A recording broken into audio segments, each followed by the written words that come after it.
देखिए हर खबर यहीं पर, सब्सक्राइब कीजिए TV9 भारतवर्ष। और अब बात असम की करेंगे। असम भीषण बाढ़ की त्रासदी झेल रहा है। राज्य की तमाम नदियां तबाही मचा रही हैं। गांव के गांव बाढ़ के पानी में समा चुके हैं। लोग अपनी जिंदगी बचाने के लिए जद्दोजहद कर रहे हैं। TV9 भारतवर्ष संवाददाता शुभांकर मिश्रा इन दिनों असम में है और बाढ़ग्रस्त इलाकों का मुआयना कर रहे हैं। इस बीच हमारे TV9 भारतवर्ष संवाददाता CM सर्बानंद सोनोवाल के गाँव भी पहुंचे, जो गाँव पिछले 3 महीने से बाढ़ में डूबा हुआ है। ये एक्सक्लूसिव रिपोर्ट देखिए।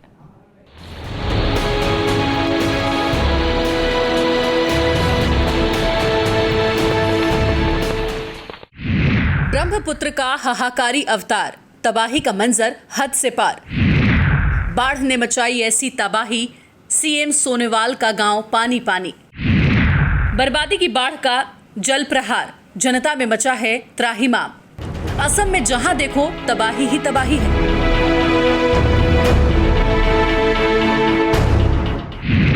गांव के गांव टापू बन गए हैं। ब्रह्मपुत्र के कहर में सब कुछ डूब चुका है।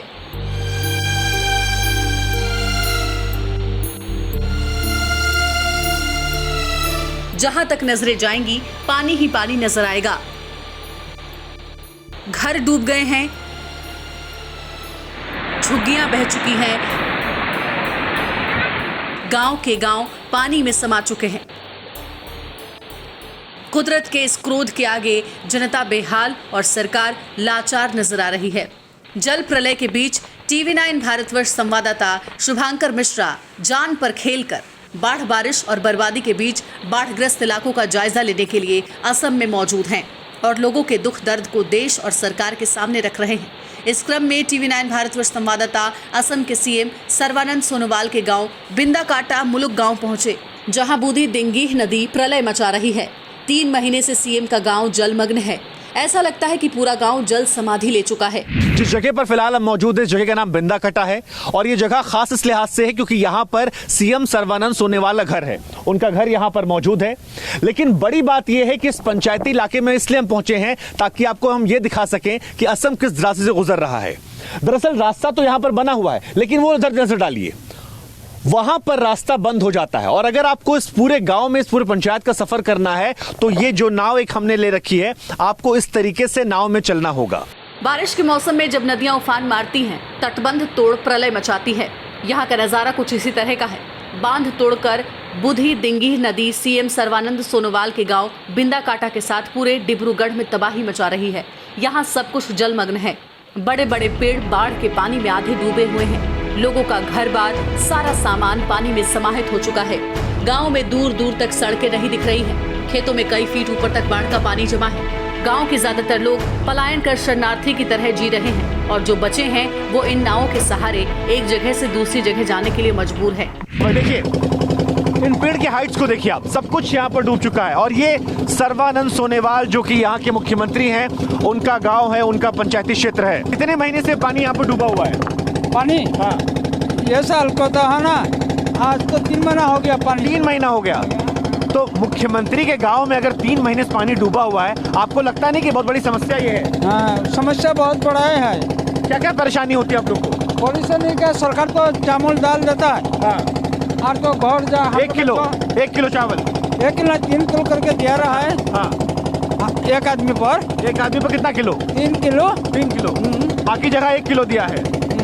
और सरकार ने दिया रहा, हम लोग तो जमीन माटी जो सब चला गया। सब चला गया? हाँ, सामान वामान सब गया? और सामान, आधा सामान ले आया। हाँ। आधा सामान चला गया।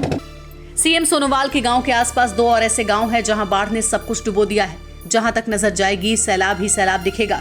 विनाशकारी बाढ़ की चपेट में आने से करीब 400 परिवार विस्थापित हुए हैं। तो जिस जगह पर फिलहाल अब मौजूद है, दरअसल ये विस्थापित होने के बाद की जगह है, क्योंकि इस तरफ अगर हम आपको दिखाएं तो यहाँ पर इन तमाम लोगों का गाँव हुआ करता था, लेकिन अब यहाँ पर केवल आपको पानी नजर आ रहा है। देर शाम का वक्त हो गया, धुंधली तस्वीरें आपको नजर आ रही होंगी। और इसके बाद ये तमाम लोग जो हैं अब इस तरफ आ गए हैं और कुछ इस तरीके से इन्होंने अपने अपने छोटे छोटे बसेरे बना दिए।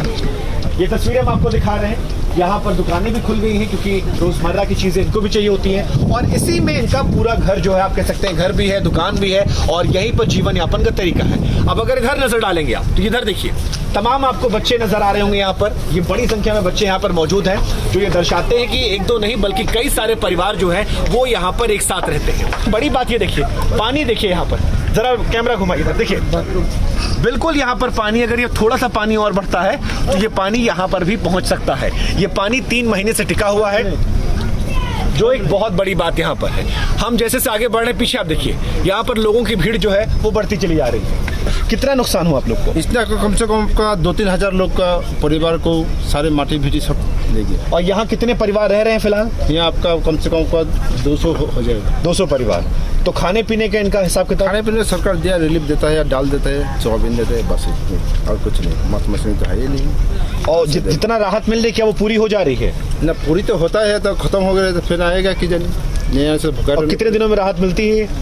हफ्ता दिन से आता है। हफ्ते 10 दिन में आता है। अच्छा, आप लोग को नहीं लगता कि ये मुख्यमंत्री क्योंकि गांव घर बगल में ही है, यहाँ से निकल कर वो सीएम बने, अभी देश में भी उनका कद बड़ा है, कई सारे बड़े नेता हैं आसपास, तो उसके बावजूद इतनी त्रासदी इस इलाके में दुर्भाग्यपूर्ण नहीं लगती आपको? ये तो आपका सीएम का घर का नजदीक में रोज हम लोग बांध पानी में अगर घुसेगा तो ये तो लाज का बात है ना। सीएम का घर का अंदर रहते हुए कुछ नहीं करते तो क्या करेगा?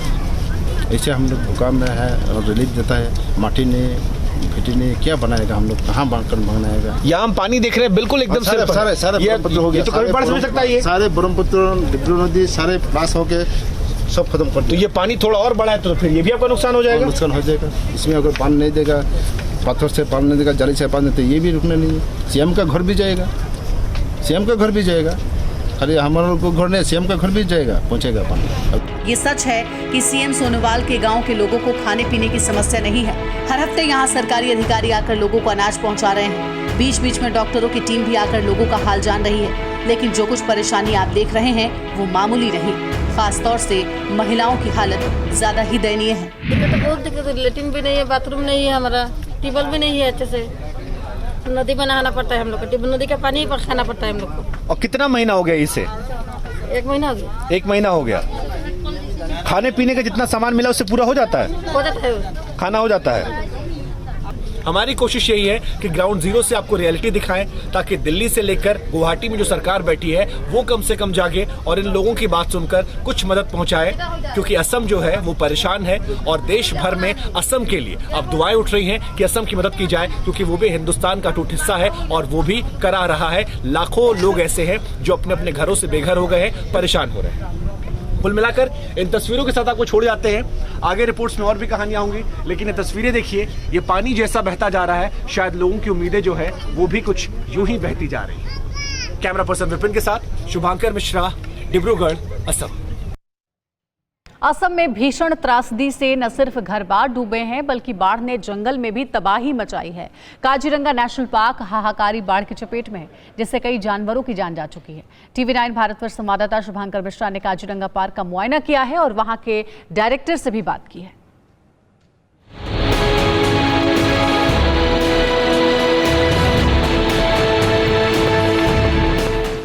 क्या गांव, क्या शहर, क्या इंसान, क्या जानवर, इस बार विनाशकारी बाढ़ में जंगल भी डूब चुका है।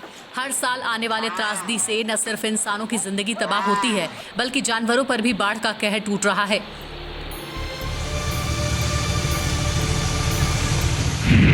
असम में बाढ़ ने इंसानों के साथ साथ जानवरों को भी बहुत सारी परेशानियां दी हैं। कई सारी तस्वीरें ऐसी हैं जो काजीरंगा नेशनल पार्क से निकलकर सामने आई और उनको देखकर लोगों के मन में कई सारे सवाल खड़े हो गए। हमारे साथ काजीरंगा नेशनल पार्क के डायरेक्टर पी शिव कुमार मौजूद हैं। देखिए, काजीरंगा एक नेशनल पार्क है, मैंने ये basically Brahmaputra river and ecosystem है और ये पार्क सर्वे के लिए मैंने फ्लड बहुत जरूरत है। कभी वो फ्लड मैंने हाई फ्लड हो जाता है तब मैंने जानवर के लिए मैंने बहुत दिक्कत होता है, अदरवाइज तो नॉर्मल फ्लड में कुछ इशू नहीं है। बट इस साल ये फ्लड मैंने एक हाईएस्ट फ्लड है काजीरंगा हिस्ट्री में। अभी तक मैंने 6 बार हाईएस्ट फ्लड हो चुका है। हाईएस्ट फ्लड 1988 में हुआ है, अभी इस साल मैंने एक 6th हाईएस्ट फ्लड हो चुका है। But the frequency of highest flood मैंने बढ़ रहे। अभी लास्ट 4 साल का अंदर में मैंने 6 हाईएस्ट फ्लड में 3 हाईएस्ट फ्लड मैंने ये 4 साल का अंदर में हो चुका है। लास्ट ईयर भी हाईएस्ट फ्लड था, उसके बाद तो उसके पहले 2017 था, बीच में 2018 में मैंने नॉर्मल फ्लड था। तो नॉर्मल फ्लड में हम लोग को कुछ दिक्कत नहीं है। इनकेस अगर हाई फ्लड हो जाएगा तब मैंने मेनली बच्चे लोग मदर से मैंने सेपरेट हो जाता है, उसका रिलेटेड केसुअलिटी मैंने बढ़ जाता है। यह है असम का काजीरंगा नेशनल पार्क। दुनिया भर में मशहूर है। एक सींग वाले गैंडे काजीरंगा की पहचान है, लेकिन बाढ़ ने यहाँ ऐसी तबाही मचाई कि बेजुबानों की जान पर बनाई। इस त्रासदी में कम से कम 113 जानवरों की मौत हो गई, जबकि 146 जानवरों को सैलाब के सितम से बचाया जा चुका है। एक और जहां बाढ़ जानवरों के लिए अभिशाप बनकर सामने आई है, वहीं जंगल से गुजरने वाली सड़क भी जानवरों के लिए खतरनाक साबित हो रहे हैं। देख लीजिए, मैंने अगर कोई जानवर जंगल के अंदर में मर रहे, this is basically natural process है। अगर मान लीजिए एक बच्चा मैंने मदर से सेपरेट हो चुका है, अगर कोई जानवर मैंने कोई गाड़ी इंसिडेंट में मैंने इंजरी हो चुका है, it need immediate treatment and Kaziranga is saving one of the best veterinary care and ये लोग 24 आवर्स में टीम ड्यूटी करता रहता है। इसलिए अभी तक हम लोग काजीरंगा का सक्सेसफुल मॉडल। डेटा क्या चल रहा है डेथ का, क्योंकि 108 शायद अपडेट मेरे पास जो था, अगर आप एग्जैक्ट बता सकते हैं। हाँ, अभी तक 113 हो चुका है और रेस्क्यू अभी तक 140 हो चुका है। 140 रेस्क्यू हो चुका है। जहां देखो वहां जल दैत्य तबाही मचा रहा है। ब्रह्मपुत्र का पानी जंगलों में दाखिल हो जानवरों की जान ले रहा है। बाढ़ की चपेट में आने से ज्यादातर पेड़ पौधे डूब चुके हैं। 430 वर्ग किलोमीटर तक फैले काजीरंगा जंगल में कुछ ही टीले बचे हैं जो ब्रह्मपुत्र के विनाशकारी कहर से बच पाए। अब इन्हीं टीलों पर जानवर शरण ले रहे हैं और वन विभाग के कर्मचारी और डॉक्टर दिन रात इन बेजुबानों पर नजर रख रहे हैं। Saving one of the best flood management we can say, starting from our honorable chief minister and he used to share every year the flood preparedness meeting। इस साल का भी हम लोग मई महीने में सारना की प्रिपरेशन करा, 5 डिस्ट्रिक्ट लोग कर रहे एंड आपने पता होगा अभी लास्ट 2 वेव हम लोग हैंडल कर चुका है। सो फॉर नो पोचिंग है, तो ये अगर आप लोग अप्रिशिएट नहीं करने के लिए तैयार नहीं, देन आई कैन बिल्कुल अप्रिशिएट कर रहे हैं। और काजीरंगा नेशनल पार्क के डायरेक्टर जो है वो पूरी तरह से आश्वस्त हैं। वो कह रहे हैं कि 3rd वेव जब आएगी तो उसके लिए भी हमने तैयारियां जो है मुकम्मल कर रखी है। और यहां पर क्योंकि बहुत बड़ी संख्या में जानवर हैं, उनको मैनेज करना थोड़ा टफ होता है। कैमरा पर्सन विपिन के साथ सूरज और शुभांकर, TV9 भारतवर्ष।